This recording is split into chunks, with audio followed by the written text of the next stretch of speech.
What's up, guys? It's another beautiful day here in Horsepower Paradise. I'm Ben here at Fathouse Performance, and we're going to go over John's new 1400R build, talk to you a little bit about some of the key features, some of the changes that we've been making behind the scenes lately, some of the new technology we've been implementing, and just kind of give you a little overview and kind of touch on some of those features of the car. First of all, the engine build in this car is very similar to our 1200R. We do use a Predator block. It's a little bit stronger, still billet rods, billet pistons, all the same cylinder head upgrades. It is a flat plane crank, so we're using the stock crank, stock cams. You know, our Fathouse twin turbo system that you're used to, the billet headers, billet collectors, all that good stuff. We do have some new custom spec Xona turbos. We're now using some 68mm turbos, and we had them custom design us a compressor housing that fits into our package to still be able to retain the factory K-member. We have factory AC. You know, we don't cut or modify anything on this car, yet we're still able to have a car that makes you know, 1600 horsepower. So to us, that's a really big deal. Everything's tucked up tight inside the chassis. You look underneath the car, there's nothing hanging down. You know, everything packages really well. The turbos aren't oversized, so they spool really well. The car drives really nice. You know, this car, a few of the things that we've added to the 1400R that weren't on there previously in some of the other videos we've seen, we did add a PMU. It's by ECU Masters. Kind of like a highlight feature of it is it's a solid state power distribution module with programmable logic. It's got fail safes, current monitoring, and also logging. Basically, the reason we had to add that to this car is we've added a few features that require powering on and off, cycling, how fast they move, some water pumps, how fast the water pump is pushing water through the system, things like that. And there's not enough room in the factory fuse box to be able to do that. We also don't have control over it running it through the factory system. So with the ECU Masters PMU, we can actually program all that over CAN bus. We can tie it in with the MoTeC. We can have it shut things off. You know, with a PMU, you can, if something trips a breaker, you can turn it back on. You can set all kinds of parameters based on different events. It's a really cool feature in addition to this package. If you want to learn more about it, you can at ECU Masters website.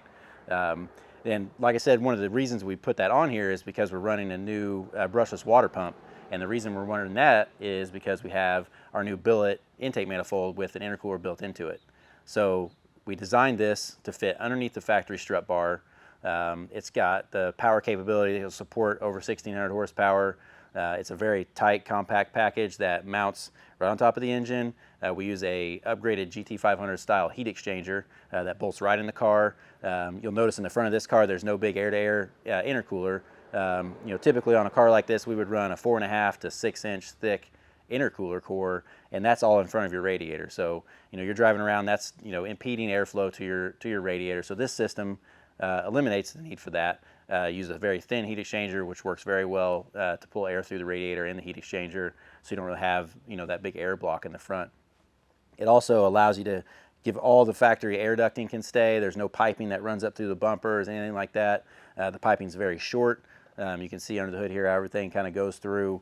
You know, it comes up from around the passenger side. It used to go around through the front. Now it comes up through the passenger side. We still retain AC. You know, all that fits in really nice together. You know, of course, this car is on our MoTeC M150, tuned by Corbin with Johnson Tuning.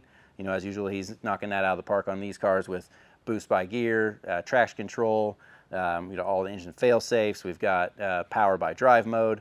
You know, you guys have seen our videos about MoTeC, so you kind of know what that stuff's about. And if you haven't, you know, go check that out on our YouTube page. We go into a little more detail on a few of the other videos talking about all the features of that. One of the really cool things I like about this car is how stock it looks, how OEM it looks under the hood, in the interior, on the outside. I mean, this car does have aftermarket wheels. We utilize the factory brakes. They're obviously great on the 350s. You know, we don't have to cut any of the body panels to fit anything. We don't have to add any gauges or switches inside the car. All the factory gauges work. We're able to repurpose a lot of the factory buttons on the steering wheel controls to control the car's power, traction control map, rolling anti-lag, all that stuff's done through factory switches. You know, so there's no additional wiring, there's no switches, there's no additional gauges on the inside. The car looks very stock on the inside, very OEM. Everything's really clean. You know, there's nothing impeding your vision, no big gauges, anything like that in your field of view. So, you know, you get in the car, like I said, this car still has AC, radio, heat, air, heat and cooled seats. It makes 1,500 plus horsepower to the wheels. That's a pretty cool thing these days to be able to say your street car makes that kind of power and it's able to put that kind of power down. With the MoTeC advanced traction control, boost by gear, all those great features. So we kind of look around through the inside, kind of see where we're at. We do have a roll bar in the car and a rear seat delete, but other than that, the interior is as it came from the factory. This car does have our built T56 Magnum and triple carbon RPS clutch. The clutch works great. It's a very light pedal feel, slightly heavier than stock, of course, but it's nothing crazy like you're used to with some of these big, heavy pressure plate clutches to hold this kind of power. You don't get a lot of chatter with the clutch. In my opinion, the car actually drives nicer as far as taking off and going through the gears than it did with the factory setup. That's kind of a big deal as well. You usually have to sacrifice something drivability-wise with this kind of power. In this situation, you're not sacrificing anything other than your car's louder, which most people do appreciate that. That's something that these cars sound amazing. This car has our free flow exhaust on it. There's no mufflers on it, so there's no active exhaust anymore. But as you can hear, the car sounds absolutely awesome when you fire it up, when it goes into ghost cam mode. Driving down the road, you hear the turbo spool a lot. Gives you that really, really, really exotic sound.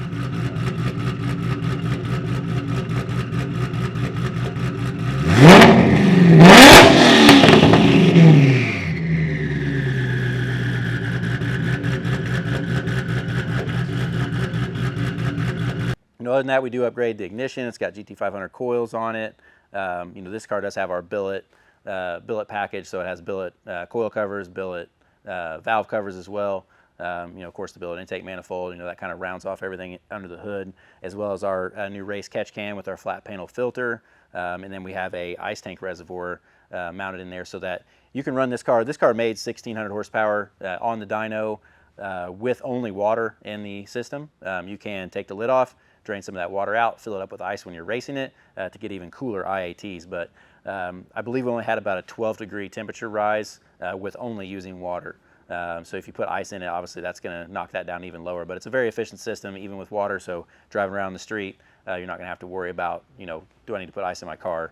The water is sufficient to take care of that. As far as the, you're going to see the dyno run. As far as the dyno run goes, this package is labeled the 1400R. Most people are used to seeing our packages make more power than the actual name states. This car did make 1,605 horsepower on the dyno. This car will not be driven around the street at that power level. We pushed the car as hard as we could to see what it would do. At that point, we are completely out of fuel system in this car. Turbos still have a little bit left in them. The engine would support it, everything else would support it. But at this time, this car will probably run around about 1,500 horsepower, which is where a standard 1400R package will be shipped at, about 1,500 horsepower to the wheels. Obviously, that's still quite a bit of horsepower and more than 1,400 would lead you to believe. So, other than that, guys, check out the dyno video. If you have any questions, feel free to shoot us a message. Hit us up on Instagram, Facebook, comments in the YouTube video, give us a call, shoot us an email.